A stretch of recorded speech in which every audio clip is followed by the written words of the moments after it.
అందరికీ నమస్కారం. The news Telugu ground report 2026కి మీ అందరికీ స్వాగతం. కూటమి ప్రభుత్వం 2 ఏళ్ల పాలన పూర్తయిన తర్వాత పబ్లిక్ మూడ్ ఎలా ఉంది, పబ్లిక్ ఏమనుకుంటున్నారు, ఇలాంటి అంశాలని మనం వీడియోలుగా రూపొందిస్తున్నాం. ఈ నేపథ్యంలోనే ఇప్పటికే 2 ఏళ్ల పాలన తర్వాత ఏ పార్టీ పరిస్థితి ఎలా ఉంది అన్న దాని మీద ఒక వీడియో చేసాం. ఈరోజు రాష్ట్ర క్యాబినెట్లోని మంత్రుల పరిస్థితి ఎలా ఉంది, మంత్రులు ప్రాతినిధ్యం వహిస్తున్న వాళ్ళ నియోజకవర్గాల్లో రాజకీయ పరిణామాలు ఎలా ఉన్నాయి, ఏ మంత్రికి ఎప్పటికిప్పుడు ఎన్నికలు జరిగితే ఎలాంటి పరిస్థితిని చవిచూస్తారు, ఈ అంశాల మీద మనం సమగ్రమైనటువంటి వివరాలు తెలుసుకుందాం. వీడియో పూర్తిగా చూడండి. దాంతోపాటుగా ఛానల్ని సబ్స్క్రైబ్ చేయడం, వీడియోని లైక్ చేయడం మాత్రం మీరు మర్చిపోద్దు. ఏపీ క్యాబినెట్లో చంద్రబాబు తర్వాత మొత్తం 24 మంది మంత్రులు ఉన్నారు. వాస్తవానికి 25 బెర్తులు ఖాళీగా ఉంటే అందులో ఒక సీట్ని 2 ఏళ్లుగా ఖాళీగా ఉంచేశారు. ఇక 24 మంది మంత్రులు వాళ్ళ నియోజకవర్గాల్లో ఎలాంటి పరిస్థితిని ఎదుర్కొంటున్నారు అన్నది పరిశీలిస్తే మనం ఉప ముఖ్యమంత్రి పవన్ కళ్యాణ్తో మొదలు పెడదాం. పవన్ కళ్యాణ్ ప్రస్తుతం కాకినాడ జిల్లాలో ఉన్న పిఠాపురం అసెంబ్లీ నియోజకవర్గం నుంచి ప్రాతినిధ్యం వహిస్తున్నారు. 2024 ఎన్నికల్లో ఆయన తొలిసారిగా గెలిచారు. అయితే నియోజకవర్గంలో ఆయన కొంత అభివృద్ధి కోసం ప్రయత్నాలు చేస్తున్నారని, ఉప ముఖ్యమంత్రి నియోజకవర్గంగా ప్రాధాన్యత కనిపిస్తోందని, పిఠాపురానికి గుర్తింపు వచ్చిందని, ఇలాంటి కొన్ని సానుకూల అంశాలైతే కనిపిస్తున్నాయి. కానీ అదే సమయంలో డీసీఎం నియోజకవర్గానికి ముఖం కూడా చూపించట్లేదని, కీలకమైన సమస్యల పరిష్కార విషయంలో ఎటువంటి శ్రద్ధ చూపడం లేదని, ప్రధానంగా ఏలేరు ఆధునీకరణ, ఇతర ముఖ్యమైనటువంటి సమస్యల విషయంలో ఉప ముఖ్యమంత్రి నుంచి ఎటువంటి శ్రద్ధ లేదని, ఇలాంటి విమర్శలు పెద్ద స్థాయిలో వినిపిస్తున్నాయి.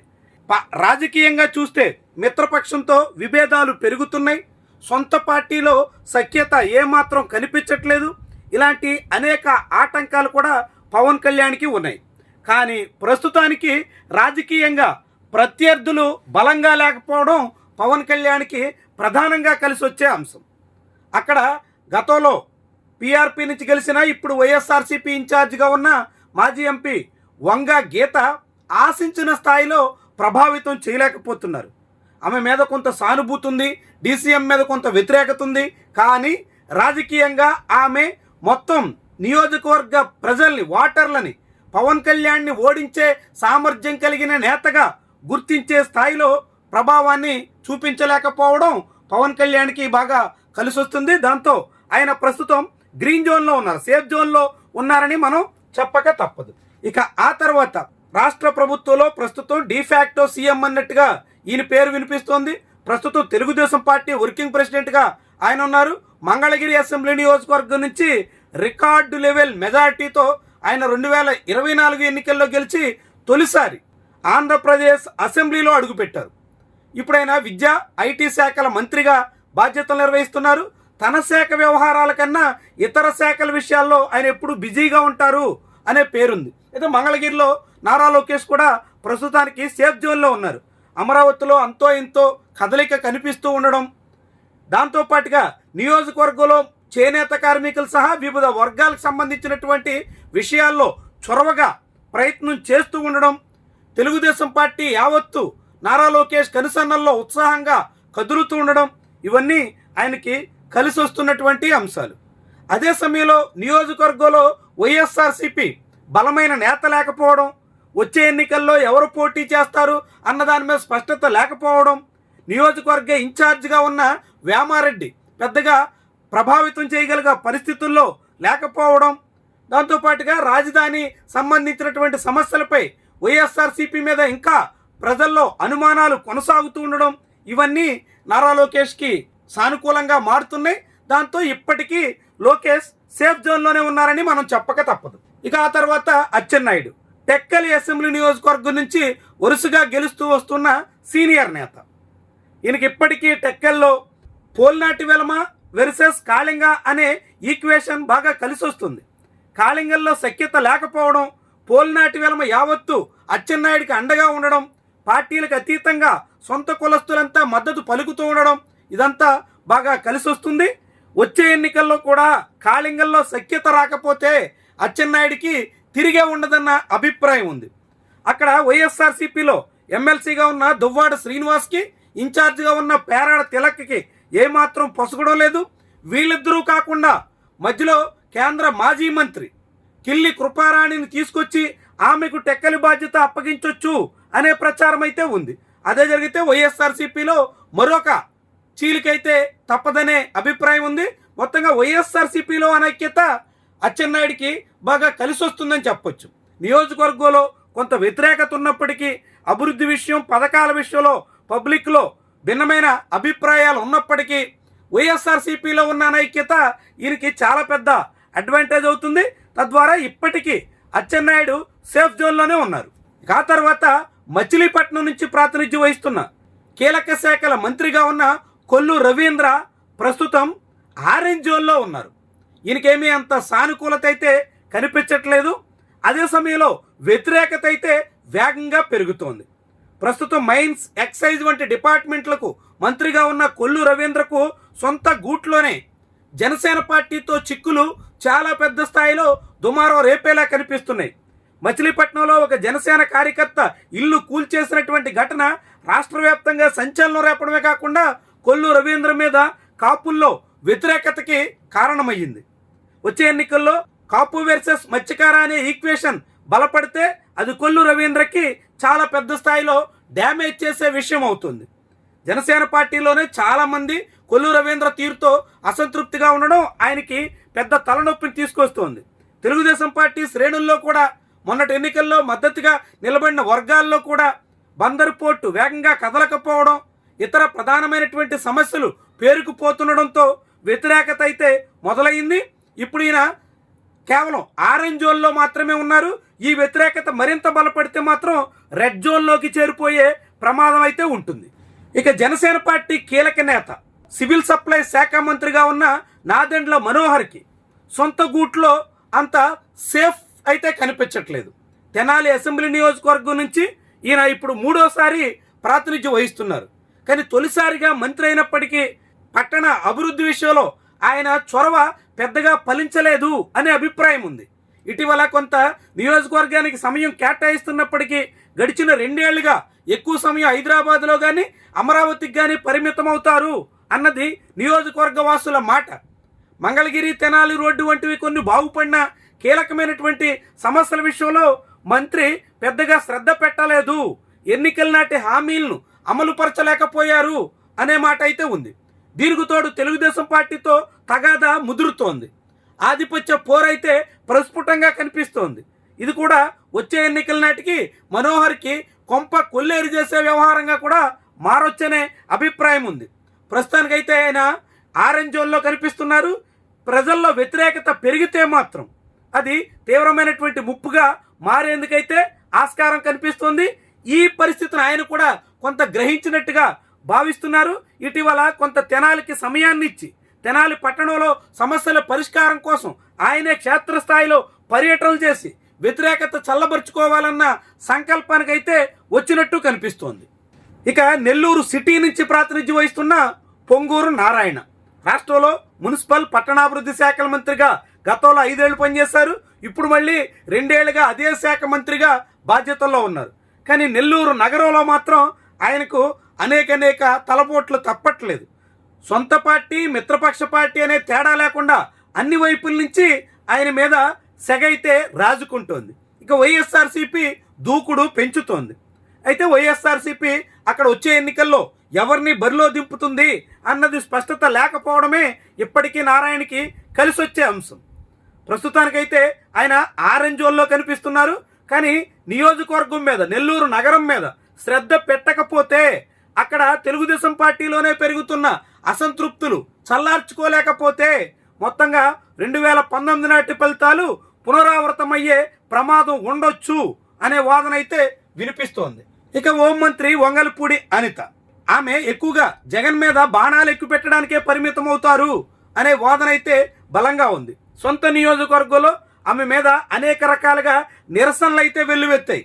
బల్క్ డ్రగ్ పార్క్ వంటి చోట్ల నేరుగా హోంమంత్రినే జనం తీవ్రంగా కడిగి పారేసిన పరిస్థితి కనిపించింది. అయితే నియోజకవర్గంలో అడ్డరోడ్డు కేంద్రంగా ఆర్డీఓ కార్యాలయం ఏర్పడడం, దాంతోపాటుగా ఆర్సెల్ఆర్ మిట్టల్ వంటి పెద్ద పరిశ్రమలకి శంకుస్థాపనలు చేయడం, ఇలాంటివన్నీ కొంత సానుకూలతనైతే తీసుకొస్తున్నాయి. మొత్తంగా ఆమె మొన్నటి వరకు ఆమె అనుచరులు సాగించినటువంటి దందాల కారణంగా రెడ్ జోన్లో ఉండాల్సినటువంటి నాయకురాలు ప్రస్తుతానికైతే ఆరెంజ్ జోన్లో ఉన్నారు. ఆ బల్క్ డ్రగ్ పార్క్ వ్యతిరేకతను చల్లార్చుకోవడం, స్టీల్ ప్లాంట్ నిర్మాణ పనులు పట్టాలెక్కించడం ఇలాంటివన్నీ సాగితే మాత్రమే వంగలపూడి అనిత సేఫ్ జోన్లో ఉంటారని మనం చెప్పొచ్చు. ఇక ధర్మవరం నుంచి ప్రాతినిధ్యం వహిస్తున్న ఆంధ్రప్రదేశ్ వైద్య ఆరోగ్య శాఖ మంత్రి సత్యకుమార్, ఈయన చాలా తీవ్రమైనటువంటి వ్యతిరేకతనైతే ఇంటా బయట ఎదుర్కొంటున్నారు. ముఖ్యంగా ధర్మవరంలో మొన్నటి ఎన్నికల్లో ఆయన గెలిపే అనూహ్యం, ఎవరు ఊహించినటువంటి పరిణామం. ఇటీవల కాలంలో 2 ఏళ్లుగా ఆయన అనుసరులు సాగిస్తున్నటువంటి వ్యవహారాలతో మిత్రపక్ష తెలుగుదేశం పార్టీతో తగాదాలు, వైఎస్ఆర్సీపీ శ్రేణుల మీద దాడులు, ప్రతిదాడులతో వివాదాలు, ఇవన్నీ ధర్మవరంలో మంత్రికి పొగ పెడుతున్నాయి అనే మాట అయితే బలంగా ఉంది. ముఖ్యంగా ధర్మవరం పట్టణంలో అంతో ఎంతో సానుకూలత ఉన్నప్పటికీ మిగిలిన 4 మండలాల్లో తీవ్ర వ్యతిరేకత చవిచూడాల్సిన పరిస్థితికి వచ్చేశారు. దీంతో వచ్చే ఎన్నికల్లో మంత్రిగా ఉన్న సత్యకుమార్కి తీవ్రమైనటువంటి పరాభవం తప్పదా అనేటువంటి అభిప్రాయం ధర్మవరం వాసుల్లో అప్పుడే మొదలయ్యింది అని మాత్రం మనం చెప్పొచ్చు. ఇక నిమ్మల రామానాయుడు, ఈయన మీద డ్రామానాయుడు అంటూ సెటైర్లు కూడా వేస్తుంటారు. ఈయన ఎక్కువ ప్రచారానికి ప్రాధాన్యత ఇస్తుంటారు. ప్రస్తుతం పశ్చిమ గోదావరి జిల్లాలో ఉన్న పాలకొల్లు అసెంబ్లీ నియోజకవర్గం నుంచి ఆయన 3వసారి హ్యాట్రిక్ ఎమ్మెల్యేగా రాష్ట్ర ప్రభుత్వంలో ఇరిగేషన్ శాఖ బాధ్యతలు చూస్తున్నారు. అదే సమయంలో నిత్యం సైకిల్ తొక్కడం, ఇతర కార్యక్రమాల ద్వారా ఎప్పుడు వార్తల్లో ఉండాలనేటువంటి ఆతృత ఎక్కువగా ఉండే నాయకుడు అయినప్పుడు కూడా సొంత నియోజకవర్గంలో ప్రజలకి అందుబాటులో ఉంటారు, ప్రజలు ఏం చెప్పినా వింటారు, ప్రజల సమస్యల మీద సానుకూలంగా స్పందిస్తారు అనే ఒక సానుకూల దృక్పథం అయితే మంత్రి నిమ్మల రామానాయుడు మీద ఉంది. అయితే ప్రభుత్వం ఏర్పడి 2 ఏళ్ల తర్వాత కూడా తొలిసారిగా మంత్రి అయిన ఆయన ద్వారా నియోజకవర్గంలో జరగాల్సినంత అభివృద్ధి జరగడం లేదని, ముఖ్యంగా అక్కడ మెడికల్ కాలేజ్ నిర్మాణం, టిడ్కో ఇళ్లు పూర్తి చేయడం, తాగునీటి సమస్యలు పరిష్కరించడం ఇలాంటి అనేక అంశాల విషయంలో మంత్రి చొరవ పెద్దగా లేదనే వాదన అయితే ఉంది. దీని కారణంగా ఆయన కొంత వ్యతిరేకత అయితే మొదలయ్యింది. కానీ వైఎస్ఆర్సీపీలో ఏ మాత్రం సఖ్యత లేదు, వైఎస్ఆర్సీపీలో ఉమ్మడిగా పట్టుపట్టాలన్న ఆలోచన లేదు. ఎవరి దారి వాళ్ళదన్నట్టుగా వైఎస్ఆర్సీపీ నేతలు సాగుతూ ఉండడం పాలకొల్లులో నిమ్మల రామానాయుడికి ఇప్పటికీ కలిసి వస్తున్న ప్రధానమైనటువంటి అంశం. ఇక ఐఎండ్పిఆర్ హౌసింగ్ శాఖ బాధ్యతలు చూస్తున్న సీనియర్ నేత కొలుసు పార్థసారథి 2024 ఎన్నికల్లో తొలిసారిగా నూజివీడికి షిఫ్ట్ అయ్యి అక్కడి నుంచి బరిలో దిగి విజయం సాధించారు. కానీ ఆయనకి ఏడాది తిరిగేసరికే వ్యతిరేకత మొదలయ్యింది. 2 ఏళ్ల నాటికే తీవ్ర స్థాయికి చేరింది. తెలుగుదేశం పార్టీలోనే ఆయనకు చాలా తీవ్రమైనటువంటి వ్యతిరేకత కనిపిస్తోంది. కేడర్ సహకరించడానికి సిద్ధంగా ఉన్నట్టు కనిపించట్లేదు.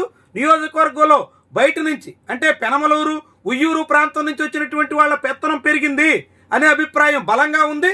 దాంతో టీడీపీ శ్రేణులు కూడా మంత్రి పట్ల కారాలు మిరియాలు నూరుతున్నారు. అదే సమయంలో వైఎస్ఆర్సీపీకి బలమైన నియోజకవర్గం కావడంతో ఆ పార్టీ ఇటీవల కూసింత ఉత్సాహంగా కదులుతోంది, అనేక కార్యక్రమాలకి సిద్ధమవుతుంది. ఇవన్నీ కూడా మంత్రికి చాలా తీవ్రమైనటువంటి తలనొప్పినైతే తీసుకొచ్చే దిశలో ఉన్నాయి. మంత్రివర్గ విస్తరణ జరిగితే పార్థసారథి ప్లేస్ కూడా ఉండకపోవచ్చు అనే ప్రచారం కూడా నియోజకవర్గంలో విస్తృతంగా ఉంది. ప్రస్తుతం మంత్రి మీద అయితే చాలా పెద్ద స్థాయిలో వ్యతిరేకత కనిపిస్తోంది అన్నది మన సర్వేలో తేలినటువంటి అంశం. రేపల్లె నుంచి ప్రాతినిధ్యం వహిస్తున్న రెవెన్యూ శాఖ మంత్రి అనగాని సత్యప్రసాద్, ఈయన కూడా హ్యాట్రిక్ ఎమ్మెల్యే, తొలిసారిగా రాష్ట్ర ప్రభుత్వం మంత్రివర్గంలో అవకాశం దక్కించుకున్నారు. కీలక శాఖ బాధ్యత నిర్వహిస్తున్నారు. కానీ తన సొంత శాఖ విషయంలో పెద్దగా శ్రద్ధ పెట్టడం లేదన్న విమర్శలు ఉన్నాయి. టీడీపీ మీడియాలోనే తీవ్రమైన కథనాలు వస్తుంటే అయితే నారా లోకేష్తో ఉన్న సాన్నిహిత్యం ఆయనకి కలిసి వస్తుందన్న వాదన ఉంది. ఇక నియోజకవర్గంలో ఆయన సోదరుడు అన్నీ తానే చక్కబెడుతున్నటువంటి తీరు కారణంగా మంత్రికి కొంత సానుకూలత అయితే కనిపిస్తోంది. అదే సమయంలో రేపల్లె ఇప్పుడు పేకాట హబ్గా మారిందని, చాలా పెద్ద స్థాయిలో లిక్కర్ మాఫియాకి డెన్నగా తయారయ్యిందని వార్తలైతే వస్తున్నాయి. ప్రజల్లో చాలా తీవ్రమైన వ్యతిరేకతకి అవన్నీ కారణమవుతున్నాయి. వ్యతిరేకత పెరుగుతున్నప్పటికీ వైఎస్ఆర్సీపీలో బలమైన నేత లేకపోవడం వల్ల చాలా కాలంగా ఆయన నెట్టుకొస్తూ వస్తున్నారు. కానీ ఇటీవల కాలంలో వైఎస్ఆర్సీపీకి కొత్త ఇన్ఛార్జిగా పేట నాగమోహన కృష్ణను బరిలో దింపారు. ఆయన కొంత పార్టీని చక్కదిద్దుకునే ప్రయత్నంలో ఉన్నారు. వైఎస్ఆర్సీపీ పుంజుకుంటే మాత్రం ఇదే ఇద్దరు ఒకే కులానికి చెందినటువంటి నేతలు కావడంతో అది రాబోయే ఎన్నికల్లో ప్రభావితం చేయొచ్చు. అనగానే జాగ్రత్త పడకపోతే నియోజకవర్గం మీద శ్రద్ధ పెట్టి ఎమ్మెల్యేగా ఉన్నప్పుడు వేరు, మంత్రిగా ఉన్నప్పుడు జనాల్లో ఎక్స్పెక్టేషన్స్ పెరుగుతాయి కాబట్టి దానికి తగ్గట్టుగా అభివృద్ధి విషయంలో ప్రాధాన్యత ఇవ్వకపోతే ఆ తర్వాత తీవ్రమైనటువంటి సమస్యగా మారేందుకు ఆస్కారం అయితే ఉంటుంది. ఇక ఉరవకొండ నుంచి ప్రాతినిధ్యం వహిస్తున్న ఆర్థిక శాఖ మంత్రి పయ్యావుల కేశవ్, ఈయన నియోజకవర్గానికి ఎక్కువ సమయం ఇవ్వరన్న అభిప్రాయం ఉంది. బెంగళూరు, హైదరాబాద్కే ఎక్కువ టైం కేటాయిస్తూ ఉంటారన్న వాదన ఉంది. నియోజకవర్గంలో సమస్యలు అయితే పేరుకుపోతున్నాయి. వీటి కారణంగా ఆయన మీద కొంత వ్యతిరేకత అయితే మొదలయ్యింది. కానీ వైఎస్ఆర్సీపీ పూర్తిగా పుంజుకున్న దాఖలాలు లేవు. వైఎస్ఆర్సీపీలో కూడా సఖ్యత కొరవడ్డం ప్రధానమైనటువంటి కారణం. ఈ కారణాలతో ఇప్పటికీ పయ్యావుల కేశవ్ పట్ల అంతో ఎంతో బలంగా టీడీపీ క్యాడర్ ఉండడం, ఆయన కుటుంబ సభ్యులంతా పరిస్థితులను చక్కబెట్టే ప్రయత్నం అయితే చేస్తుండడం, వీటన్నిటి కారణంగా ఆయన ఇంకా సేఫ్ జోన్లోనే ఉన్నట్టుగా మన సర్వేలో తేలినటువంటి అంశం. ఇక దేవాదాయ శాఖ మంత్రి ఆనం రామనారాయణ రెడ్డి చాలా స్వల్పకాలంలోనే ఆయన ఇంత వ్యతిరేకత బహుశా ఆయన రాజకీయ జీవితంలో ఎన్నడూ చూసుండరేమో అన్నట్టుగా ఆత్మకూరు పరిస్థితి కనిపిస్తోంది. సుదీర్ఘకాలంగా వివిధ ముఖ్యమంత్రుల దగ్గర మంత్రిగా పనిచేసినటువంటి ఆనం రామనారాయణ రెడ్డి వచ్చే ఎన్నికల్లో పోటీలోనే ఉండకపోవచ్చు అనే ప్రచారం ప్రబలంగా ఉంది. వారసురాల్ని బరిలో దింపాలన్న ఆతృతలో ఆయన ఉన్నారు అనే మాట అయితే వినిపిస్తుంది. అందుకు తగ్గట్టుగానే ఈసారి చాలా యథేచ్ఛగా ఆయన వ్యవహారం ఉంది అనే మాట తెలుగుదేశం పార్టీ శ్రేణుల నుంచే ఉంది. ఆత్మకూరు తెలుగుదేశం పార్టీ చెందిన మాజీ ఎమ్మెల్యేలు, ముఖ్యమైన నేతలు అంతా ఒక టీమ్గా మారి ఈయనకి అసమ్మతిగా తయారయ్యి చాలా పెద్ద స్థాయిలో విమర్శలు గుప్పిస్తున్నారు. ఈ నేపథ్యంలో ఇంట బయట ఇక్కట్ల కారణంగా రామనారాయణ రెడ్డికి ఈసారి పొగ తప్పదు అనే మాట అయితే బలంగా ఉంది. ఆయన రెడ్ జోన్లో ఉన్నారు. మరొక మంత్రి, మైనార్టీ సంక్షేమ శాఖ మంత్రిగా ఉన్న ఎన్ఎండి ఫరూక్ గెలవడమే చాలా అనూహ్యం. అప్పట్లో ఆయన వైఎస్ఆర్సీపీ బలమైనటువంటి నియోజకవర్గంలో ఆ పార్టీని ఓడించి నంద్యాల నుంచి గెలిచారు. వచ్చే ఎన్నికల్లో మాత్రం ఆయన పోటీలో ఉండకపోవచ్చు, ఆయన ఫ్యామిలీ నుంచి వారసుడు రంగంలోకి రావచ్చు అనే మాట అయితే వినిపిస్తుంది. ప్రస్తుతం నియోజకవర్గంలో పార్టీ కార్యకలాపాలన్నీ తనయుడే నిర్వహిస్తున్నారు. ఈ తరుణంలో ఫరూక్కి ప్రజల్లో వ్యతిరేకత అయితే బలంగా కనిపిస్తోంది. నియోజకవర్గం అభివృద్ధి, ఇతర సమస్యల పరిష్కారం, పథకాల అమలు ఇలాంటి చాలా హామీలు అమలు కాకపోవడం, ఈ కారణాలతో నంద్యాలలో తెలుగుదేశం పార్టీకి ఎదురుగాలైతే మొదలైంది. దాంతో మంత్రి రెడ్ జోన్లో ఉన్నారని మన సర్వేలో తేలినటువంటి అంశం. ఇక మరో మంత్రి బీసీ జనార్దన్ రెడ్డి బనగానపల్లి నుంచి ప్రాతినిధ్యం వహిస్తున్న ఆయన మీద వ్యతిరేకత అయితే మొదలయ్యింది.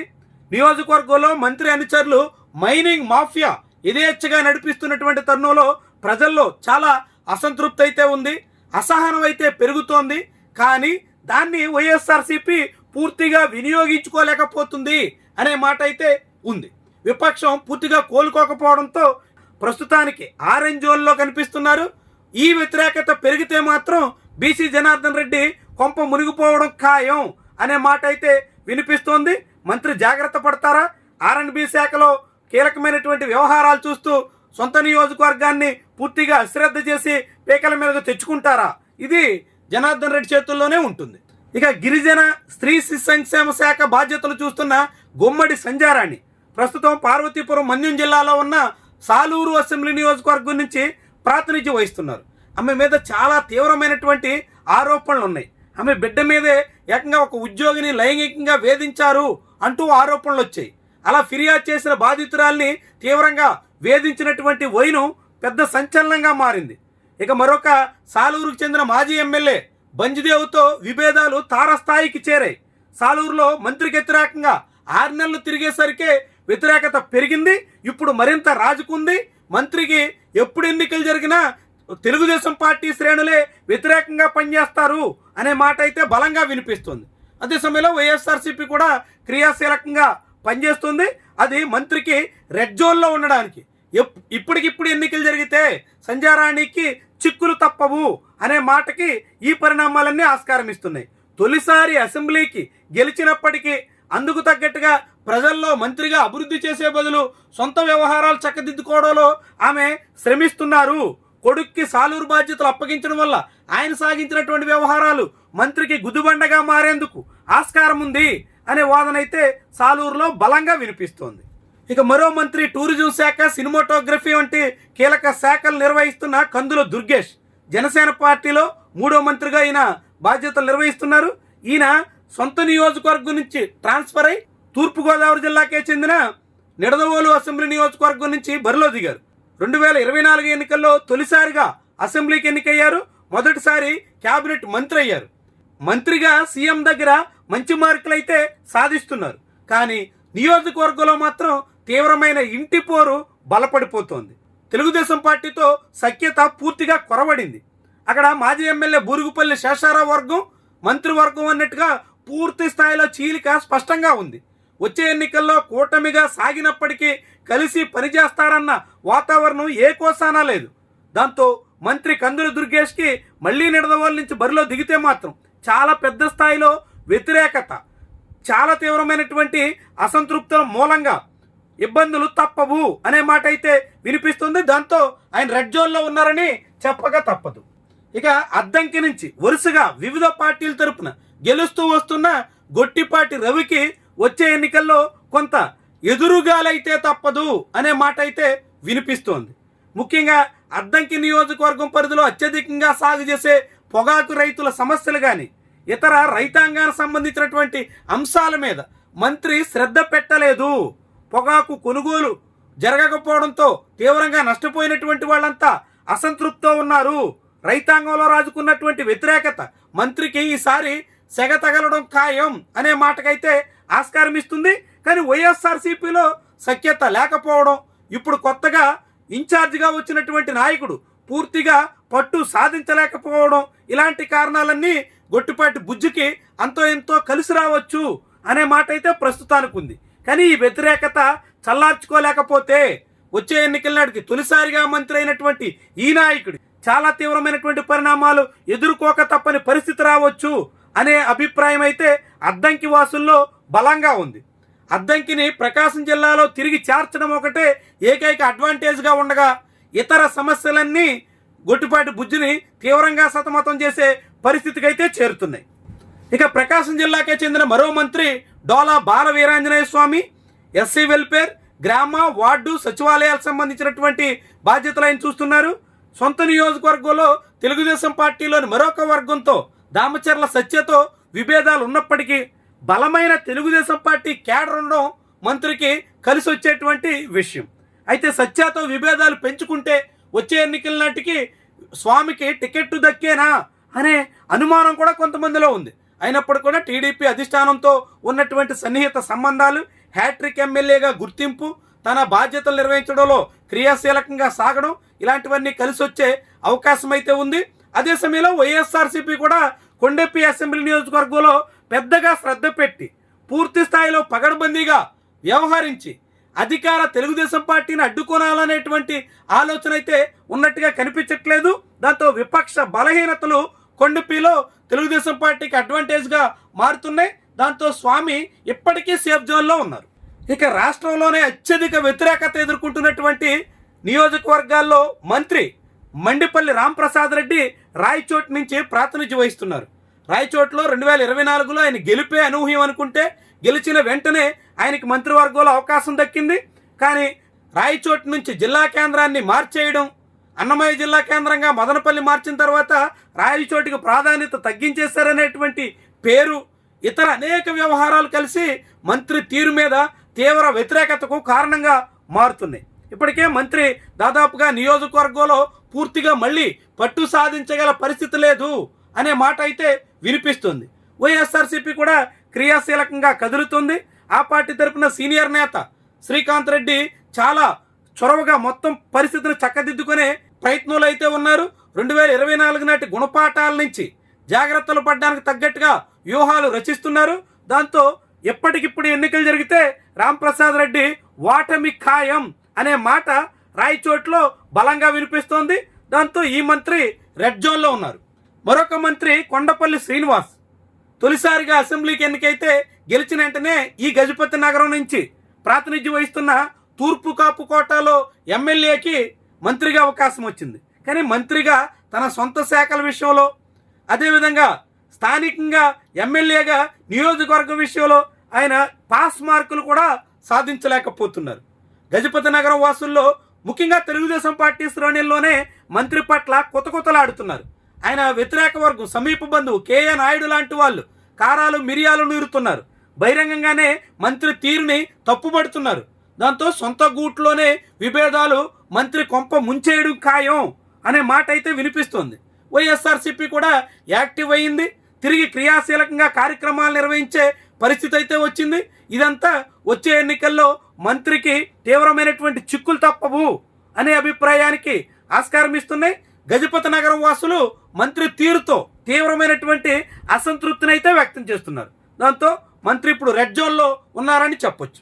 ఇక ఆ తర్వాత కార్మిక సంక్షేమ శాఖ మంత్రిగా ఉన్న వాసంశెట్టి సుభాష్ అమలాపురం నుంచి షిఫ్ట్ అయి రామచంద్రాపురంలో పోటీ చేసిన తొలిసారే ఆయన విజయాన్ని దక్కించుకుని నేరుగా క్యాబినెట్లో బెర్త్ కన్ఫర్మ్ చేసుకున్నారు. కానీ మంత్రి హోదాకి తగ్గట్టుగా హోందాగా వ్యవహరించలేకపోయారు అనే మాట బలంగా ఉంది. రామచంద్రాపురంలో తండ్రికి మొత్తం బాధ్యతలు అప్పగించి మంత్రి చేతులు దులుపుకున్నారు అనే పేరుంది. సచివాలయంలో ఆ మినిస్టర్ సిస్టర్ వ్యవహారాలు నడిపేస్తుంటే నియోజకవర్గంలో మినిస్టర్ ఫాదర్ కార్యకలాపాలు చక్కబెట్టేస్తున్నారు అనేటువంటి అభిప్రాయం అయితే బలంగా ఉంది. ఈ తరుణంలో రామచంద్రాపురంలో ఇప్పటికే తీవ్రమైనటువంటి వ్యతిరేకత ఎదుర్కొంటున్నటువంటి నేతగా మంత్రి వాసంశెట్టి సుభాష్ ఉన్నారు. దాంతో ఇప్పటికిప్పుడు ఎన్నికలు జరిగినా రామచంద్రాపురంలో తెలుగుదేశం పార్టీ తరఫున ఆయన మళ్ళీ బరిలో ఉంటే తీవ్ర పరాభవాన్ని మూటగట్టుకోవడం ఖాయం అనే మాట అయితే నియోజకవర్గ వాసుల్లో బలంగా వినిపిస్తుంది. దాంతో ఈ మంత్రి కూడా రెడ్ జోన్లోనే ఉన్నారని చెప్పొచ్చు. ఇక పెనుకొండ నుంచి ప్రాతినిధ్యం వహిస్తున్న సవితమ్మ, ఈమె తొలిసారిగా అసెంబ్లీకి ఎన్నికయ్యారు. ఎన్నికైన వెంటనే బీసీ సంక్షేమ శాఖ లాంటి కీలక బాధ్యతలు ఆమెకు అప్పగించారు. కడప జిల్లాకి ఇన్ఛార్జిగా నియమించారు. మంత్రి దూకుడుగా ఉండేటువంటి స్వభావం అనేక రకాలుగా చేటు తెస్తుంది అనే మాట ఉంది. అదే పెనుకొండకు చెందిన బీకే పార్థసారథితో తగాదాలు తెలుగుదేశం పార్టీలోనే విభేదాలకి, వర్గపోరుకి కారణంగా మారింది. టీడీపీలో సఖ్యత పూర్తిగా కొరవడింది. మంత్రికి, ఎంపీకి ఏమాత్రం పొసగడం లేదు. దాంతో తెలుగుదేశం పార్టీలోనే రాజుకున్నటువంటి సెగ తీవ్రమైనటువంటి సమస్యగా మారుతుంది. అదే సమయంలో వైఎస్ఆర్సీపీ దూకుడుగా సాగుతోంది. మాజీ మంత్రి ఉషశ్రీ చరణ్ అక్కడ మరోసారి వైఎస్ఆర్సీపీ తరఫున బరిలో దిగేందుకు అంతా చక్కదిద్దుకుంటున్నారు. ఆమె చాలా దూకుడుగా కార్యక్రమాలు నిర్వహిస్తున్నారు. సత్యసాయి జిల్లా పార్టీ ప్రెసిడెంట్ హోదాలో ఆమె వేగంగా కదులుతున్నటువంటి తీరుతో సవితకి పొగైతే రాజుకుంటున్నట్టుగా చెప్పాల్సి ఉంటుంది.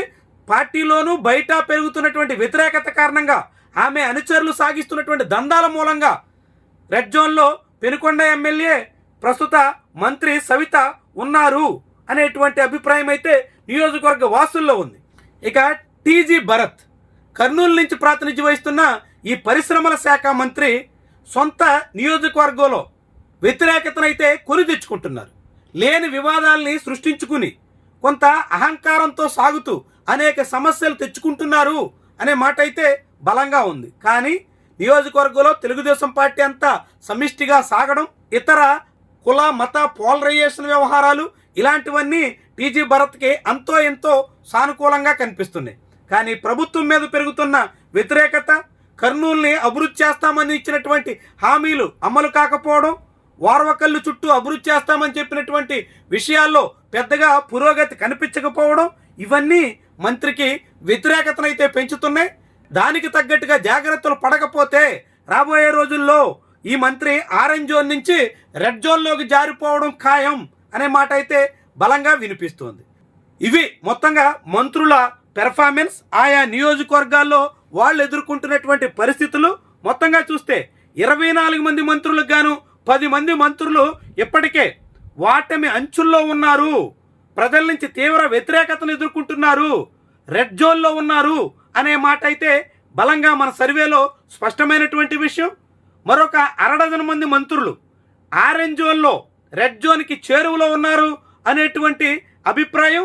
కేవలం ఒక 60 మంది మంత్రులు మినహా మిగిలినటువంటి వాళ్ళంతా ప్రజా వ్యతిరేకతను ఎదుర్కొంటున్నారు అనేటువంటి మాట అయితే బలంగా ఉంది. ఇది మనం రాష్ట్ర వ్యాప్తంగా మంత్రుల నియోజకవర్గాల్లో చేసినటువంటి సర్వే తాలూకా వివరాలు. ఇక జిల్లాల వారీగా ఏ జిల్లాలో ఎలా ఉంది అనేటువంటి విషయాలు కూడా రేపటి నుంచి రోజుకొక వీడియోగా మనం సమగ్రమైనటువంటి సమాచారంతో మీ ముందుకు తీసుకురాబోతున్నాం. ఖచ్చితంగా ఫాలో అవ్వండి. Thank you very much for watching.